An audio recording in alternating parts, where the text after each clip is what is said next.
세상 모든 소리가 잠든 깊은 밤. 외딴 시골 마을의 낡은 한옥 마루에는 한 노파가 위태롭게 앉아 있었습니다. 70 후반의 박복래 할머니. 그녀의 손에 들린 것은 날띠낡은 책 한 권뿐. 하지만 지금 할머니의 머릿속을 채우는 것은 책 속의 글자들이 아니었습니다. 20해 전, 바로 오늘과 같은 어두운 밤. 할머니의 모든 것을 앗아간 끔찍한 비명과 핏빛 기억이었습니다. 안 돼. 제발 내 딸만은. 그날 이후 할머니의 시간은 멈췄고 세상과의 문은 굳게 닫혔습니다. 사람들은 그녀를 괴팍한 독거노인 혹은 미치광이 늙은이라 수군댔지만 아무도 그녀의 가슴속 깊이 묻어둔 처절한 비밀을 알지 못했습니다. 그러던 어느 날, 이 고요하다 못해 적막한 마을에 낯선 도시의 젊은 부부가 찾아옵니다. 그들의 등장은 마치 잔잔한 호수에 던져진 돌멩이처럼 멈춰있던 할머니의 시간에 작은 파문을 일으키기 시작합니다. 하지만 그 파문은 곧 거대한 폭풍이 되어 할머니의 삶을 송두리째 뒤흔들고 잊고 싶었던 과거의 악몽과 다시 마주하게 만듭니다. 과연 이 젊은 부부의 정체는 무엇일까요?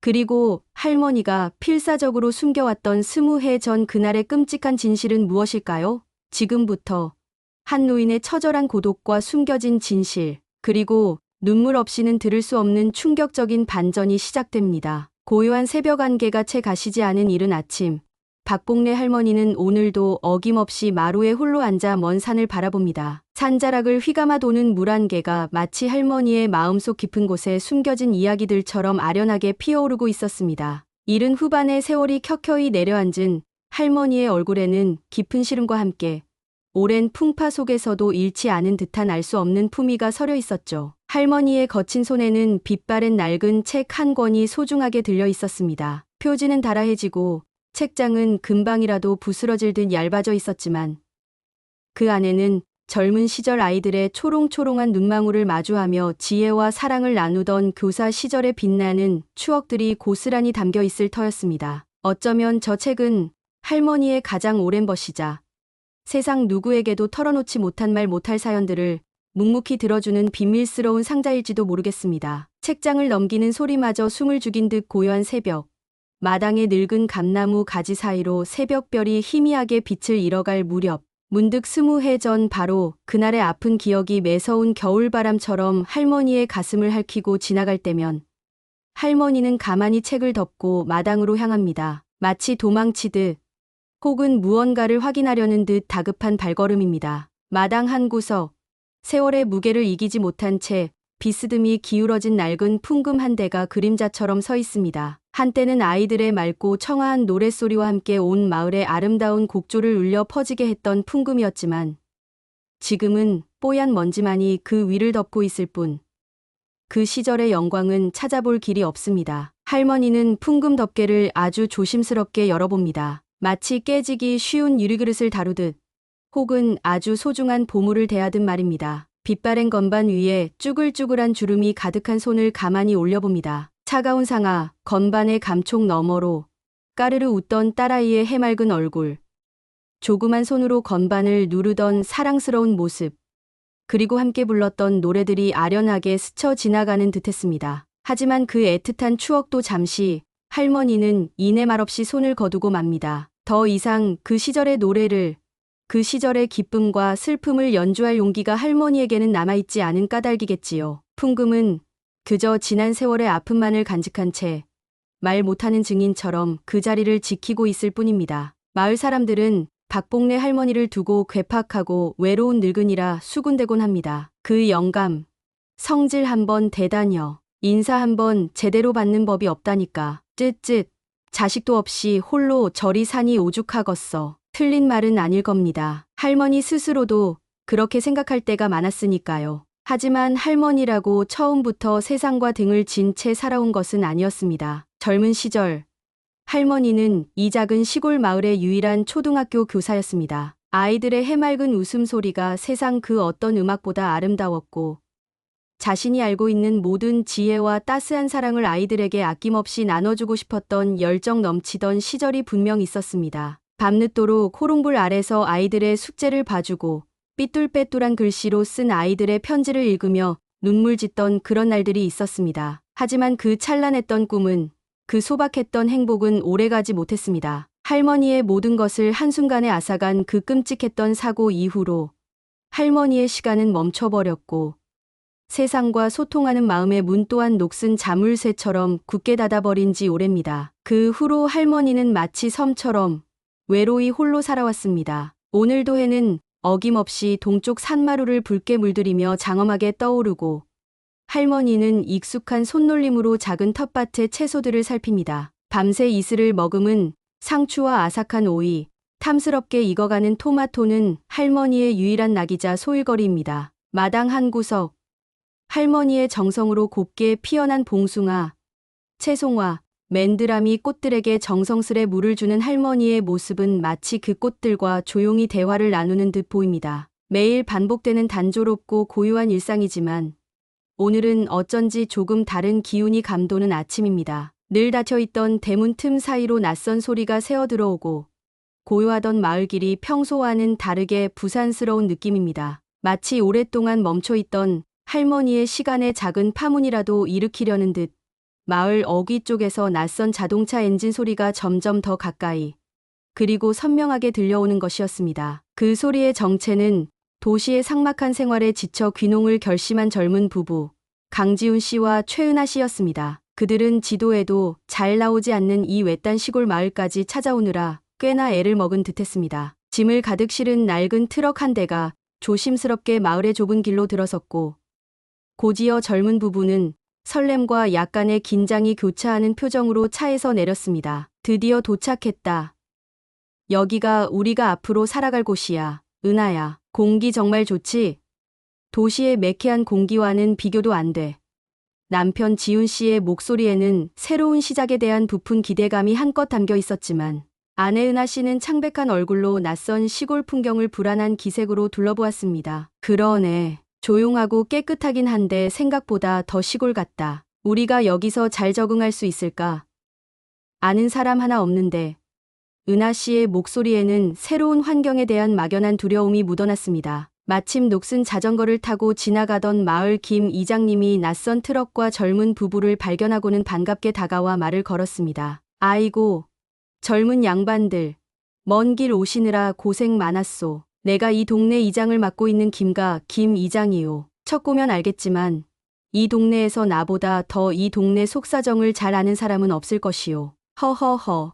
지훈 씨와 은하 씨는 이장님의 구수하고 따뜻한 환대에 긴장이 조금 풀리는 듯 환한 미소로 인사를 건넸습니다. 이장님은 기다렸다는 듯 두 사람을 복례 할머니 댁 바로 옆 오랜 시간 비어있던 파란 지붕집으로 안내했습니다. 여기가 젊은이들이 앞으로 정 붙이고 살 집이요. 집은 좀 낡았지만 손 좀 보면 제법 살만할 것이요. 바로 옆집이 박복례 할머니 댁인데 그 할머니 성격이 워낙에 좀 까탈스러워서 그렇지 사람은 나쁘지 않소. 아마 처음엔 좀 힘들겠지만 잘 지내보도록 하시오. 이장님의 마지막 말에 은하 씨는 자신도 모르게 복례 할머니 댁 쪽을 힐끗 쳐다보았습니다. 마침 마당에서 물끄러미 그들을 못마땅한 표정으로 바라보고 있는 복례 할머니와 눈이 정면으로 마주쳤고 은하 씨는 마치 죄라도 지은 사람처럼 황급히 고개를 숙였습니다. 복례 할머니의 싸늘하고 날카로운 눈빛에서는 새로운 이웃에 대한 어떤 반가움이나 환대의 기색도 찾아볼 수 없었습니다. 그저 귀찮고 성가신 존재가 나타났다는 듯한 무관심만이 가득할 뿐이었죠. 젊은 부부의 시골 생활은 그렇게 복례 할머니와의 불편한 첫 만남으로 시작되었습니다. 다음 날 아침, 지훈 씨와 은하 씨는 앞으로 잘 지내보자는 마음과 이웃에게 잘 보이고 싶은 마음에 새벽 시장에서 가장 좋고 싱싱한 과일들로만 정성스럽게 준비한 과일 바구니를 들고 복례 할머니 댁을 조심스럽게 찾았습니다. 할머니, 안에 계세요? 저희 어제 옆집으로 이사 온 강지훈, 최은하라고 합니다. 정식으로 인사드리러 왔어요. 지훈 씨가 떨리는 목소리로 대문을 두드리며 말을 건넸지만 안에서는 한참 동안 아무런 기척이 없었습니다. 혹시나 안 계신가 싶어 돌아가려 할 때쯤 마루에서 신문을 뒤적이던 할머니가 마지못해 퉁명스러운 목소리로 대꾸할 뿐이었습니다. 누구요? 아, 어제 그 새벽부터 요란하게 짐짝 옮기던 그 젊은이들이구먼. 이른 아침부터 남의 집 문은 왜 두드리는 게요? 무슨 볼일로 왔소? 은하 씨가 잔뜩 긴장한 표정으로 한 걸음 앞으로 나서며 과일 바구니를 공손하게 내밀었습니다. 저희가 새로 이사 와서 이웃 어른께 인사드리려고요. 약소하지만 이거 저희 마음입니다. 받아주세요. 할머니. 하지만 할머니는 은하 씨가 내민 과일 바구니에는 눈길조차 주지 않았습니다. 됐소. 그런 아첨 같은 거 안 받아도 되니까 그냥들 돌아가시오. 나는 이웃이랑 살답게 지내고 시시콜콜하게 떠들고 그런 거 딱 질색이니까 조용히 살고 싶으니 앞으로 찾아오지 마시오. 할머니의 냉랭하고 단호한 태도에 지훈 씨와 은하 씨는 어색하게 서로의 얼굴만 쳐다보다가 결국 무거운 발길을 돌릴 수밖에 없었습니다. 여보, 어떡하면 좋아. 할머니께서 우리를 정말로 싫어하시는 것 같아. 눈도 안 마주치시잖아. 돌아 나오는 길. 은하 씨의 속상한 목소리에는 울음기가 섞여 있었습니다. 지훈 씨는 애써 밝은 표정을 지으며 아내의 어깨를 다독였습니다. 너무 속상해하지 마. 은하야. 원래 어르신들이 처음에는 낯을 많이 가리시잖아. 시간이 조금 지나고 우리가 계속 진심으로 다가가면 할머니께서도 언젠가는 마음을 열어주실 날이 분명히 올 거야. 너무 조급하게 생각하지 말자. 하지만 복례 할머니의 굳게 닫힌 마음의 문은 마치 두꺼운 강철문처럼 좀처럼 쉽게 열릴 것 같지 않아 보였습니다. 그렇게 며칠이 흘렀습니다. 지훈 씨와 은하 씨는 서툰 솜씨지만 서로 도와가며 텃밭을 일구고 허름했던 집 안팎을 깨끗하게 정리하며 조금씩 시골 생활에 적응해 가고 있었습니다. 지훈 씨는 새벽 일찍 일어나 밭에 나가 일을 했고 은하 씨는 집안 살림을 도맡아 하며 틈틈이 예쁜 꽃씨를 구해와 마당 한쪽의 작은 화단을 꾸미기 시작했습니다. 하지만 복례 할머니와의 관계는 여전히 제자리 걸음이었습니다. 아침 저녁으로 마당에서 마주칠 때면 어색한 침묵만이 흘렀고 할머니는 여전히 젊은 부부에게 쌀쌀맞은 태도를 거두지 않았습니다. 그러던 어느 날 오후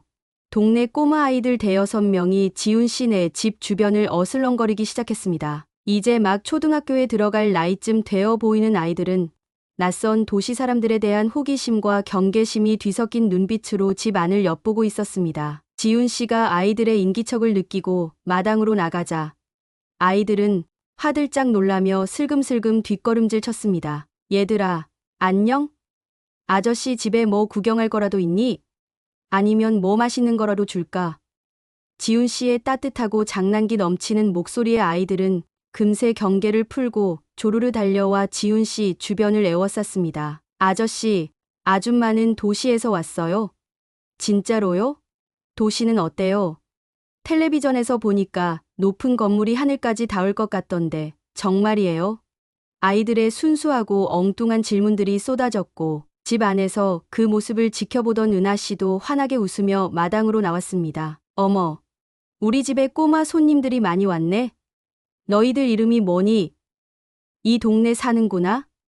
아이들은 처음에는 수줍어하며 엄마 뒤에 숨기도 했지만 지훈 씨와 은하 씨의 친절하고 다정한 모습에 금세 마음을 열고 제잘거리기 시작했습니다. 마당은 순식간에 아이들의 해맑은 웃음소리와 떠드는 소리로 가득 찼습니다. 그때 지팡이를 짚은 복례 할머니가 약초를 캐러 뒷산에 다녀오시는 길인지 지게에 약초를 한가득 지고 그 앞을 지나가게 되었습니다. 아이들과 어울려 모처럼 환하게 웃고 있는 지훈 씨와 은하 씨의 모습을 본 할머니의 표정이 순간 미묘하게 흔들리는 듯했습니다. 아주 잠깐이었지만 할머니의 눈빛 속에서 무언가 아련한 그리움 같은 것이 스쳐 지나간 것도 같았습니다. 하지만 그것도 잠시. 할머니는 이내 차갑게 고개를 돌려 외면하며 무심한 발길을 재촉했습니다. 마침 그 광경을 목격한 김 이장님이 밭에서 돌아오시다가 지훈 씨에게 다가와 너털웃음을 터뜨리며 말을 걸었습니다. 아이고, 우리 강 선생. 벌써 동네 꼬마 녀석들이랑 한 식구가 다 됐구먼 그려. 허허허. 역시 젊은 사람들이라 그런지 애들이랑 금방 친해지는구먼. 지훈 씨가 멋쩍게 웃으며 복례 할머니가 방금 지나간 쪽을 힐끗 쳐다보며 물었습니다. 아, 이장님. 네. 아이들이 참 순수하고 귀엽네요. 저희도 아이들 덕분에 외롭지 않게 지내고 있습니다. 그런데 저기 박복례 할머니는 여전히 저희를 좀 어려워하시는 것 같아요. 아까도 그냥 지나치시더라고요. 지훈 씨의 말에 이장님은 깊은 한숨을 내쉬며 목소리를 낮췄습니다. 그 할망구 원래 저런 양반이 아니었소. 내가 이 동네에서 나고 자라서 그 양반 젊은 시절부터 다 봐왔는데 그때는 이 동네에서 제일로 똑똑하고 인정 많기로 소문난 처녀였지. 얼굴도 곱상해서 읍내 총각들이 줄을 섰다니까. 한때는 이 마을 분교에서 아이들 가르치는 일도 잠깐 하셨었고 은하 씨가 믿기지 않는다는 듯 놀란 표정으로 되물었습니다. 정말요, 이장님? 할머니께서 선생님이셨다고요? 지금 모습으로는 전혀 상상이 안 가는데요. 이장님은 무거운 표정으로 고개를 끄덕였습니다. 그랬지. 아주 훌륭하고 열정 넘치는 선생님이셨소. 아이들 하나하나 이름 불러가며 살뜰히 챙기시고 어려운 집 아이들은 당신 월급 털어서 학용품도 사다 주시고 그랬으니까. 그런데 한 20해 전에 정말 끔찍하고도 안타까운 사고가 있었지. 여름 장마철에 불어난 계곡물에 금한 할머니 외동딸이 어린 나이에 세상을 떠나고 말았소. 할머니가 얼마나 애지중지 키운 딸이었는데 그 후로 할머니는 완전히 다른 사람처럼 변해버렸지. 웃음도 잃고 말도 잃고 마음의 문을 굳게 닫아버렸소. 사람들과의 교류도 일절 끊고 저렇게 수십 년을 홀로 그림자처럼 적막하게 지내신다오. 이장님의 말에 지훈 씨와 은하 씨는 할 말을 잃고 말았습니다. 복례 할머니의 얼음장같이 차갑고 날카로운 태도 뒤에는 그토록 깊고 시린 상처가 숨겨져 있었다는 사실에 가슴 한구석이 아려왔습니다. 자식을 먼저 가슴에 묻은 어미의 슬픔을 그 누가 감히 헤아릴 수 있을까요? 너무 자책들 하지 마시오. 세월이 약이라고들 하지만 자식 잃은 어미의 슬픔은 그리 쉽게 치유되는 것이 아니니까. 그래도 젊은이들이 먼저 살갑게 다가가고 따뜻한 진심을 꾸준히 보이면 언젠가는 저 할머니 마음의 얼음도 조금씩 녹아내리지 않겠소? 이장님의 진심 어린 조언에 지훈 씨와 은하 씨는 말없이 고개를 끄덕였습니다. 복례 할머니의 아픔을 어렴풋이나마 이해하게 된 두 사람은 이제 조급해하지 않고 아주 천천히 그리고 마음을 다해 할머니에게 다가가기로 다시 한번 굳게 마음먹었습니다. 그 어떤 상처라도 진심 앞에서는 언젠가 아물 수 있다는 믿음을 가지고 말입니다. 시간이 흘러 어느덧 마을에는 따스한 봄 기운이 완연하게 내려앉았습니다. 겨우내 앙상했던 나뭇가지에는 연두빛 새순이 파릇파릇 돋아나고 양지 바른 담벼락 밑에는 노란 민들레와 하얀 냉이꽃이 수줍게 얼굴을 내밀었습니다. 지훈 씨와 은하 씨는 복례 할머니의 굳게 닫힌 마음의 문을 열기 위해 하루도 빠짐없이 꾸준히 노력했습니다. 아침 일찍 일어나면 할머니 댁대문 앞에 자신들의 텃밭에서 갖다 온 싱싱한 채소나 탐스러운 과일을 조용히 가져다 놓기도 하고 비바람이 몰아치는 궂은 날이면 할머니의 허름한 지붕이 새지는 않는지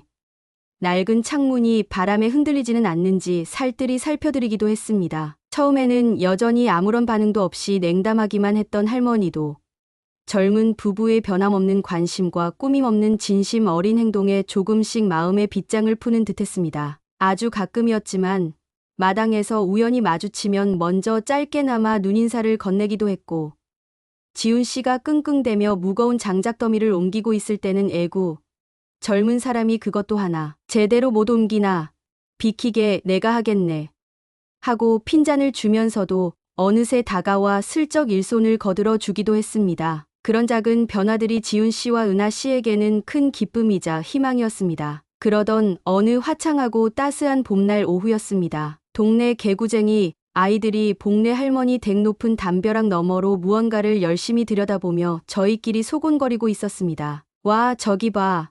할머니 풍금이다. 진짜 크다. 호기심 많은 민수의 외침에 다른 아이들도 까치발을 하고 낑낑대며 담장 안을 엿보았습니다. 수십 년 동안 소리 없이 잠들어 있는 복례 할머니의 낡은 풍금은 아이들에게는 마치 동화 속에나 나올 법한 신기하고 비밀스러운 보물과도 같았죠. 마침 밭에서 돌아오던 지훈 씨가 그 모습을 보고 아이들에게 다가가 웃으며 물었습니다. 얘들아, 여기서 뭐하니? 할머니 풍금이 그렇게 신기해. 소리 한번 들어보고 싶니? 아이들은 낯선 아저씨의 등장에 잠시 주춤했지만 지훈 씨의 친절하고 다정한 모습에 금세 경계를 풀고 앞다투어 달려왔습니다. 아저씨, 할머니 풍금 소리 한 번만 듣게 해주세요. 네. 저희 엄마가 그러는데 옛날에 할머니 풍금 소리가 온 동네에서 제일 예뻤대요. 근데요, 할머니는 너무 무서워서 저희는 말도 못 걸겠어요. 아저씨가 할머니한테 좀 말해주시면 안 돼요?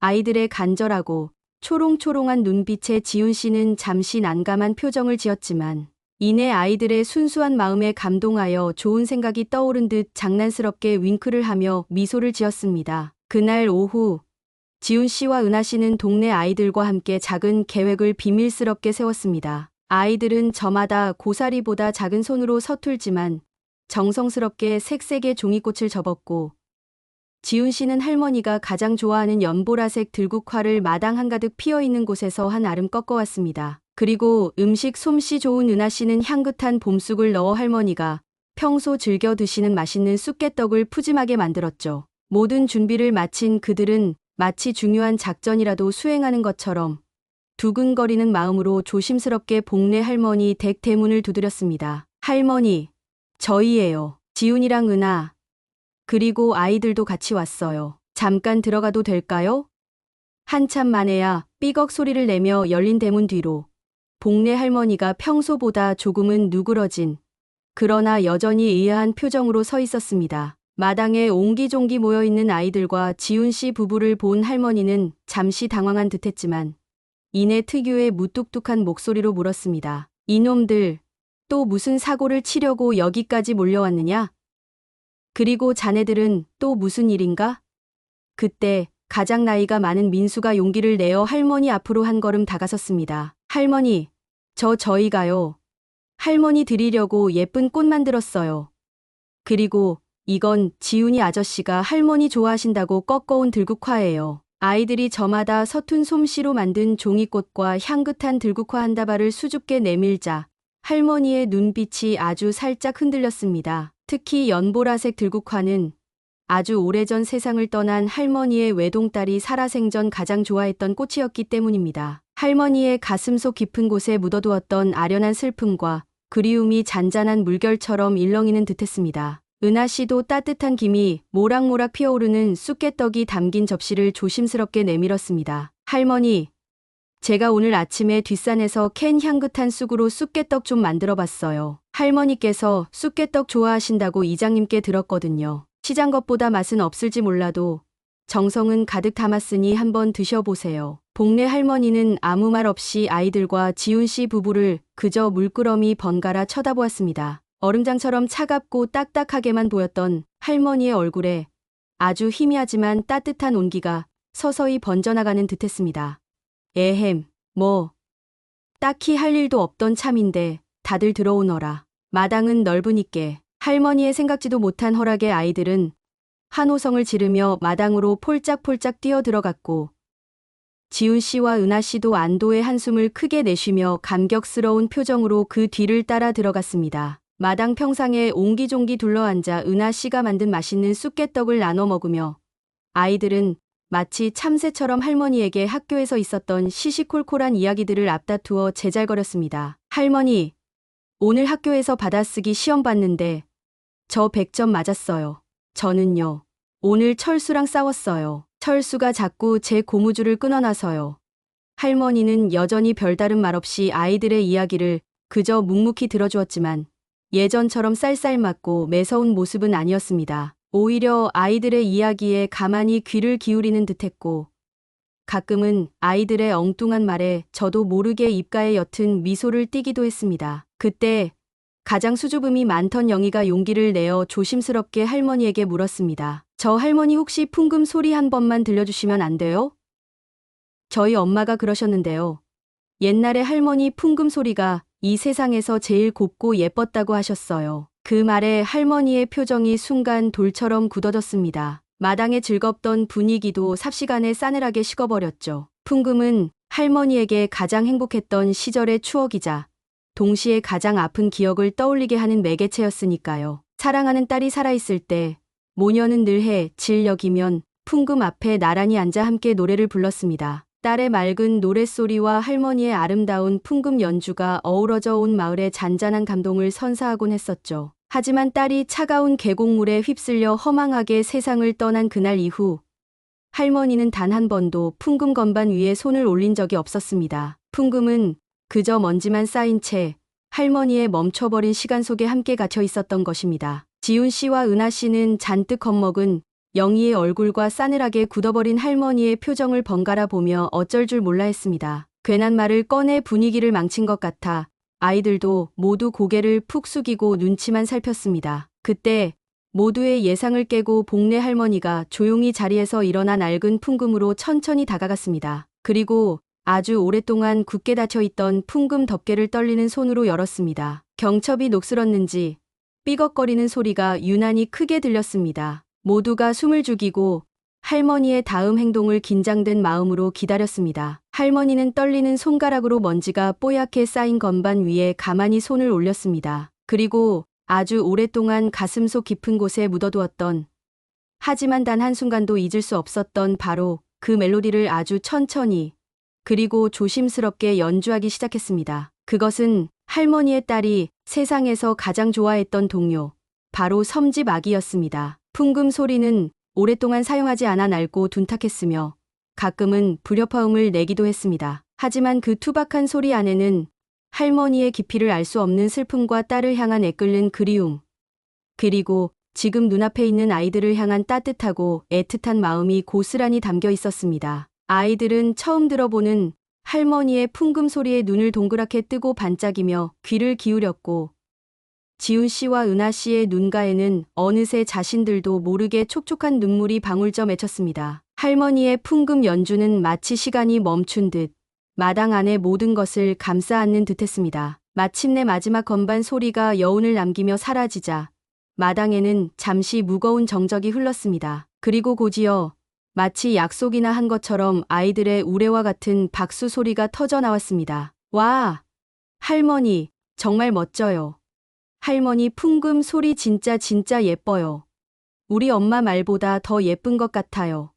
아이들의 꾸밈 없는 칭찬과 환호성에 할머니는 멋쩍은 듯 고개를 숙였지만 그 주름진 얼굴에는 수십 년 만에 처음으로 되찾은 듯한 평온하고 따뜻한 미소가 잔잔하게 감돌고 있었습니다. 그날 낡은 풍금의 애잔한 선율은 오랫동안 굳게 닫혀있던 할머니의 마음을 활짝 열었고 작고 평화로운 시골 마을의 잔잔하지만 깊은 감동을 선사했습니다. 마치 마법처럼 할머니의 마지막 수업이 다시 시작되는 듯한 순간이었습니다. 그 후로 박복래 할머니에게는 이전과는 다른 작지만 의미 있는 변화들이 하나둘씩 생겨나기 시작했습니다. 여전히 무뚝뚝하고 과묵한 말투는 그대로였지만 아이들이나 젊은 부부를 대하는 태도가 눈에 띄게 부드러워지고 다정해졌습니다. 아이들이 학교를 마치고 할머니 댁 마당을 놀이터 삼아 제잘거리며 뛰어놀면 예전처럼 시끄럽다, 이놈들아, 썩 나가거라 하고 호통치며 내쫓지 않고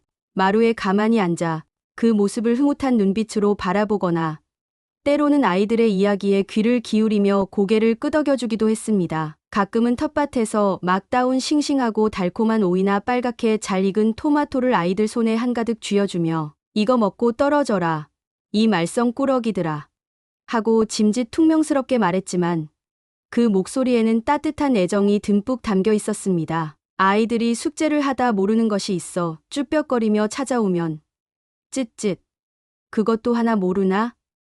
요즘 애들은 통 머리를 안 써요. 하고 핀잔을 주면서도 넌지시 답을 알 수 있는 힌트를 주거나 예전에 아이들을 가르치던 솜씨를 발휘하여 알기 쉽게 설명해 주기도 했습니다. 그런 할머니의 변화에 아이들은 더욱 할머니를 따르고 좋아하게 되었고 할머니 댁 마당은 늘 아이들의 웃음소리로 가득 차게 되었습니다. 지훈 씨와 은하 씨에게도 할머니는 마음의 문을 조금씩 아주 천천히 열기 시작했습니다. 아침이면 밭에 나가는 길에 먼저 강 선생, 최 선생, 오늘 날씨가 좋구먼. 밭일하기 딱 좋은 날씨야 하고 인사를 건네기도 하고 밭일을 하다 힘에 부쳐 쩔쩔매고 있는 지훈 씨를 보면 에구, 젊은 사람들이 쯧쯧 힘쓰는 요령이 저렇게 없어서야 원. 비키게 내가 시범을 보여주지 하고 핀잔을 주면서도 어느새 다가와 능숙한 솜씨로 일손을 척척 거들어 주기도 했습니다. 은하 씨가 정성껏 만든 반찬이나 간식을 가져다 드리면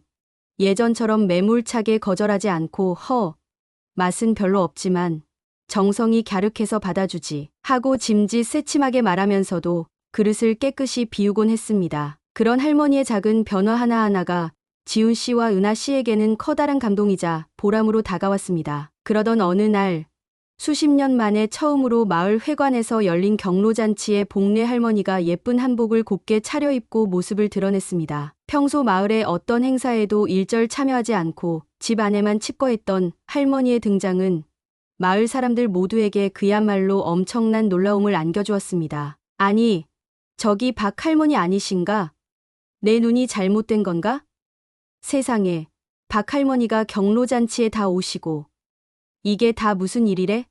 마을 사람들은 저마다 수군거리며 할머니를 신기한 눈빛으로 쳐다보았습니다. 할머니는 낯선 사람들 틈에서 잔뜩 긴장하고 어색해했지만 지훈 씨와 은하 씨, 그리고 할머니를 그림자처럼 따르는 동네 아이들이 할머니 곁을 딱 지키며 살갑게 말을 걸어주고 맛있는 음식을 가져다주며 할머니의 긴장을 풀어주었습니다. 그날 할머니는 처음으로 마을 사람들과 한데 어울려 준비된 음식을 나누어 먹고 그들의 이야기에 귀를 기울이며 웃고 함께 박수를 치며 즐거운 시간을 보냈습니다. 비록 아주 짧은 시간이었고 여전히 서먹서먹한 구석도 있었지만 그날 경로잔치에서의 경험은 할머니에게 아주 큰 용기를 주었고 오랫동안 잊고 지냈던 세상과 다시 소통할 수 있다는 작은 희망의 불씨를 마음속에 지펴주었습니다. 마치 긴 겨울잠에서 깨어나 처음으로 따스한 봄 햇살을 맞는 기분이었을 겁니다. 하지만 운명은 야속하게도 이제 막 세상과 다시 소통하려던 할머니에게 또 한 번의 가혹한 시련을 안겨주었습니다. 경로잔치가 있고 며칠 뒤 할머니는 마당에서 꽃에 물을 주다가 갑작스러운 현기증과 함께 정신을 잃고 쓰러졌고 마침 할머니 댁을 찾아왔던 지훈 씨에게 발견되어 급히 읍내 병원으로 옮겨졌습니다. 여러 가지 정밀 검사를 받은 결과는 너무나도 충격적이었습니다. 뇌종양, 그것도 이미 손 쓸 수 없을 정도로 상당히 진행된 상태였습니다. 의사는 고개를 저으며 남은 시간이 많지 않다고, 길어야 석 달을 넘기기 어려울 것이라고 조심스럽게 말했습니다. 청천벽력과도 같은 소식에 지훈 씨와 은하 씨, 그리고 소식을 듣고 한달음에 병원으로 달려온 김 이장님은 그 자리에서 망연자실하고 말았습니다. 이제 겨우 마음의 문을 열고 세상과 다시 소통하기 시작한 할머니에게 어째서 또다시 이런 감당하기 힘든 시련이 닥쳐야 하는 것인지 하늘도 너무나 무심하다는 생각밖에 들지 않았습니다. 원망스러운 마음과 함께 안타까움이 파도처럼 밀려왔습니다. 병원에서 돌아온 할머니는 예전보다 더욱 말이 없어지고 방 안에 홀로 누워있는 시간이 많아졌습니다. 하지만 그 침묵은 과거의 냉담하고 쌀쌀맞았던 침묵과는 분명히 다른 깊이를 알 수 없는 슬픔과 모든 것을 체념한 듯한 절망감이 뒤섞인 침묵이었습니다. 지훈 씨와 은하 씨는 마치 자신들의 친할머니를 모시듯 매일같이 할머니를 찾아가 정성껏 간호하고 따뜻한 말벗이 되어드리고 할머니가 좋아하시는 부드러운 음식을 만들어드렸지만 할머니의 창백한 얼굴에서는 좀처럼 웃음을 찾아보기 힘들었습니다. 동네 아이들도 시무룩해진 할머니의 모습에 덩달아 풀이 죽어 매일같이 할머니 댁을 찾아와 창문 너머로 작은 목소리로 노래를 불러드리거나 그림을 그려 보여주며 할머니에게 작은 위로를 건네곤 했습니다. 할머니, 저희가 노래 불러드릴까요? 할머니가 좋아하시는 노래요. 할머니, 기운 내세요. 저희가 할머니 텃밭 대신 매일 돌봐드릴게요. 걱정 마세요. 아이들의 티 없이 맑고 순수한 마음에 할머니는 아주 가끔 희미한 미소를 지어 보이기도 했지만 그 미소 뒤에는 죽음의 그림자가 짙게 드리워져 있는 듯했습니다. 시간이 흐를수록 할머니의 병세는 눈에 띄게 악화되었습니다. 이제는 혼자 힘으로는 자리에서 일어나 앉는 것조차 힘들어졌고 가끔씩 내뱉는 말 한마디마저 너무나 버거워 보였습니다. 할머니는 자신의 삶에 주어진 시간이 얼마 남지 않았음을, 이제 곧 사랑하는 딸 곁으로 돌아갈 시간이 다가오고 있음을 어렴풋이 직감했습니다. 그러던 어느 늦은 가을밤, 창밖으로 귀뚜라미 소리가 처연하게 울려 퍼지던 밤이었습니다. 할머니는 가쁜 숨을 몰아쉬며 힘겹게 지훈 씨와 은하 씨를 자신의 머리맡으로 불렀습니다. 지훈아, 은하야, 나 너희에게 마지막으로 부탁이 하나 있다. 할머니의 너무나 작고 갈라진 목소리에 지훈 씨와 은하 씨는 터져 나오려는 눈물을 애써 꿀꺽 삼키며 할머니의 손을 잡고 조용히 귀를 기울였습니다. 내가 이 세상을 떠나거든 저기 마당에 있는 낡은 풍금, 저 풍금을 마을 아이들이 언제든 마음껏 칠 수 있도록 마을 회관에라도 꼭 좀 가져다 놓아다오. 할머니의 눈가에서 힘없이 한 줄기 눈물이 또르르 흘러내렸습니다. 그 풍금은 할머니에게 딸과의 소중한 추억이자 평생의 아픔이었으니까요. 그리고 우리 마을 아이들에게 내가 끝까지 못다 한 가르침을 너희들이라도 대신 좀 전해주면 좋겠다. 이 세상은 그래도 한번 살아볼 만한 곳이라고, 아무리 힘들고 어려워도 따뜻한 마음을 잃지 말고 씩씩하게 살아가라고 꼭꼭 좀 전해주렴. 할머니의 마지막 부탁은 평생을 아이들을 사랑하고 가르치는 일에 헌신했던 그녀의 마지막 불꽃 같은 열정이자 남겨진 아이들을 향한 깊고 애틋한 사랑의 발현이었습니다. 지훈 씨와 은하 씨는 더 이상 흐르는 눈물을 주체하지 못하고 할머니의 차갑게 식어가는 손을 부둥켜 안고 하염없이 울었습니다. 할머니, 저희가 꼭 할머니 마지막 부탁 꼭 들어드릴게요. 아무 걱정 마시고 편히 쉬세요. 그날 밤 박복래 할머니는 지훈 씨와 은하 씨, 그리고 밤새 할머니 곁을 지킨 마을 사람들의 따뜻한 보살핌 속에서 마치 깊은 잠에 빠지듯 조용히 눈을 감았습니다. 마치 수십 년 동안 기다려왔던 평화롭고 안온한 안식을 마침내 찾은 듯 할머니의 창백한 얼굴에는 아주 옅고 평화로운 미소가 희미하게 어려 있었습니다. 다음 날 박복래 할머니의 장례식은 화려하진 않았지만 마을 사람들의 진심 어린 애도 속에서 조용하고 경건하게 치러졌습니다. 평생을 외롭게 살다 가신 할머니였지만 마지막 가시는 길은 결코 외롭지 않았습니다. 마을 사람들은 모두 한마음으로 할머니의 마지막 길을 눈물로 배웅했고, 특히 할머니를 친할머니처럼 따랐던 동네 아이들은 슬픔을 감추지 못하고 목 놓아 울며 할머니와의 이별을 안타까워했습니다. 할머니의 유언대로 먼지 쌓인 낡은 풍금은 깨끗하게 닦여져 마을 회관의 가장 따뜻한 햇볕이 드는 창가 쪽에 놓였습니다. 그리고 그 풍금 앞에는 할머니의 인자하고 따뜻한 미소가 담긴 영정사진이 정성스럽게 놓였고, 그 옆에는 할머니가 마지막 순간까지 손에서 놓지 않았던 손때 묻은 낡은 책이 함께 놓였습니다. 마치 할머니가 여전히 그곳에서 아이들을 기다리고 있는 것처럼 말입니다. 장례식이 끝나고 며칠 뒤 지훈 씨와 은하 씨는 할머니가 살던 빈집을 정리하다가 할머니가 늘 앉아 풍금을 치던 낡은 풍금 의자 밑에서 아주 작은 빛바랜 나무 상자 하나를 우연히 발견하게 되었습니다. 조심스럽게 상자를 열어보니 그 안에는 누렇게 변색된 편지 한 통과 낡은 가죽 표지의 작은 통장, 그리고 할머니가 젊은 시절, 지금은 어른이 되었을 제자 아이들과 함께 환하게 웃으며 찍은 낡은 흑백 사진 몇 장이 소중하게 보관되어 있었습니다. 편지는 할머니가 세상을 떠나기 며칠 전 마지막 남은 힘을 다해 힘겹게 써 내려간 마지막 편지였습니다. 사랑하는 나의 이웃 지훈이와 은하에게, 아마 너희가 이 편지를 읽을 때쯤이면 나는 이미 이 덧없는 세상을 떠나 사랑하는 내 딸 곁으로 갔을 것이라 생각하는구나. 너희 젊은 부부를 만난 것은 내 길고 외로웠던 황량한 노년에 찾아온 가장 크고 따뜻한 행운이었다. 너희들의 순수하고 꾸밈없는 진심 덕분에 나는 수십 년 동안 잊고 살았던 사람의 온기와 따뜻함을 다시 한번 느낄 수 있었고, 꽁꽁 얼어붙었던 내 마음의 문을 열고 세상과 다시 한번 소통할 수 있는 소중한 용기를 얻을 수 있었다. 진심으로 고맙다는 말을 전하고 싶구나. 이 작은 통장에 들어있는 돈은 비록 아주 많지는 않지만 내가 평생 아이들을 가르치고 또 홀로 살아가면서 한 푼 두 푼 아껴가며 어렵게 모아온 나의 전 재산이다. 부디 이 돈이 우리 마을의 사랑스러운 아이들을 위해,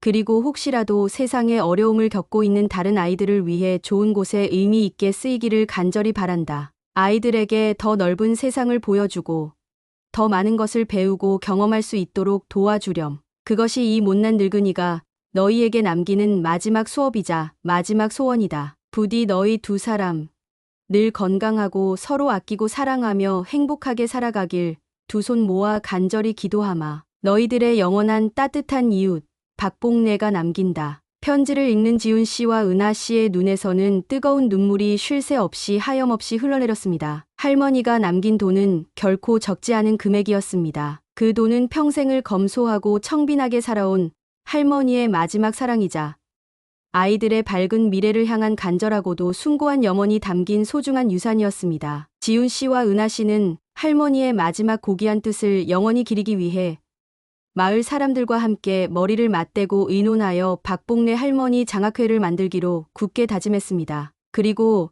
할머니가 남기신 소중한 돈은 앞으로 마을 아이들의 교육 환경 개선과 어려운 형편의 아이들을 위한 복지 사업에 투명하고 의미 있게 사용될 것이었습니다. 할머니의 사랑은 그렇게 또 다른 사랑으로 이어지고 있었습니다. 시간은 강물처럼 흘러 마을 회관 한쪽에 고이 놓인 낡은 풍금은 더 이상 홀로 외롭게 먼지만 뒤집어 쓴 채 방치되어 있지 않았습니다. 매일 해 진력 방과 후면 동네 아이들이 약속이나 한 듯 마을 회관에 삼삼오오 모여들어 저마다 서툰 솜씨지만 즐겁게 풍금 건반을 두드렸고 그 아름다운 풍금 소리는 온 마을 구석구석에 따뜻하고 정겹게 울려 퍼졌습니다. 지훈 씨와 은하 씨는 할머니와의 마지막 약속을 지키기 위해 주말마다 마을 회관에서 아이들에게 글을 가르치고 재미있는 동화책을 읽어주고 할머니가 좋아했던 노래들을 함께 부르며 즐거운 시간을 보냈습니다. 아이들은 할머니의 삶과 가르침이 담긴 이야기를 통해 진정한 사랑과 나눔의 의미를 가슴 깊이 배웠고 할머니의 따뜻했던 마음과 아이들을 향한 깊은 사랑은 아이들의 해맑은 노랫소리와 함께 그리고 낡은 풍금의 아름다운 선율과 함께 마을 사람들의 가슴 속에 영원히 살아 숨 쉬게 되었습니다. 어느덧 박복래 할머니가 세상을 떠난 지 꼭 1년이 되는 쓸쓸한 가을날이었습니다. 마을 회관에서는 할머니를 추모하고 기억하기 위한 작은 음악회가 열렸습니다. 아이들은 그동안 지훈 씨와 은하 씨에게 배운 풍금 실력을 마음껏 뽐내며 할머니가 살아생전 가장 좋아했던 동요 섬집 아기를 눈물과 감동 속에서 아름답게 연주했고 지훈 씨와 은하 씨는 할머니가 생전에 즐겨 읊으셨던 시를 차분하고 애틋한 목소리로 낭송했습니다. 음악회가 끝나고 마을 사람들은 모두 함께 국화꽃을 한 송이씩 들고 할머니의 소박한 묘소를 찾았습니다. 할머니의 묘 앞에는 아이들이 지난 며칠 동안 밤낮으로 정성껏 접은 형형색색의 종이꽃과 할머니가 가장 좋아했던 보랏빛 들국화가 바람에 흔들리며 한 아름 소복이 놓여 있었습니다. 마치 할머니가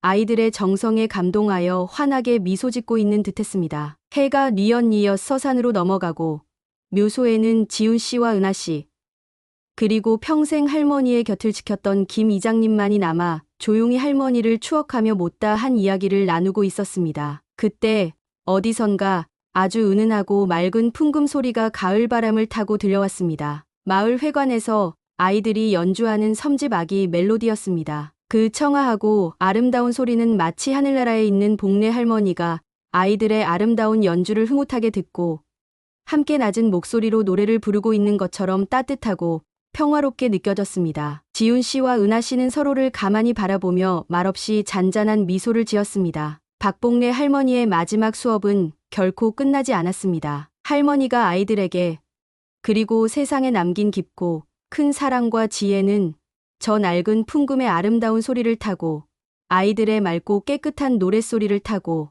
그리고 마을 사람들의 따뜻한 마음 속에 영원히 살아 숨쉬며 아름답게 이어질 것이기 때문입니다. 그 후로도 세월은 하염없이 흘러갔지만 박복래 할머니의 감동적인 이야기는 잊히지 않고 마치 전설처럼 마을 사람들의 입에서 입으로 그리고 마음에서 마음으로 따뜻하게 전해졌습니다. 낡은 풍금이 놓인 마을 회관은 언제나 아이들의 밝고 건강한 웃음소리가 끊이지 않는 포근하고 정겨운 공간이 되었고 해마다 열리는 박복래 할머니 장학회의 장학금 전달식은 어려운 환경 속에서도 꿈을 잃지 않고 열심히 살아가는 수많은 아이들에게 커다란 희망과 용기를 선물했습니다. 지훈 씨와 은하 씨는 할머니의 숭고한 뜻을 충실히 이어받아 이제는 마을에서 없어서는 안 될 훌륭하고 믿음직한 일꾼으로 굳건히 자리 잡았고 그들의 변함없는 따뜻한 마음과 헌신적인 노력은 마을 전체를 더욱 풍요롭고 정이 넘치는 아름다운 공동체로 만들어 나갔습니다. 그리고 아주 가끔 모든 소리가 잠든 고요한 새벽녘이나 별빛마저 희미한 깊은 밤, 마을 회관 근처를 홀로 지날 때면 어디선가 들려오는 듯한 아주 희미하지만 맑고 아름다운 풍금 소리의 사람들은 자신도 모르게 가만히 걸음을 멈추고 조용히 귀를 기울이곤 했습니다. 그것은 아마도 이제는 하늘의 별이 된 박복래 할머니가 사랑하는 아이들을 위해 그리고 이 세상에 남겨진 모든 외롭고 지친 이들을 위해 저 하늘나라에서 직접 연주하는 마지막 사랑의 세레나데였을지도 모릅니다. 그 아련하고 아름다운 풍금 소리에는 차마 말로는 다 표현할 수 없는 깊은 눈물과 벅찬 감동. 그리고 시간이 흘러도 결코 빛바래지 않을 한 사람의 아름답고도 숭고했던 삶의 향기가 영원히 담겨 있었습니다.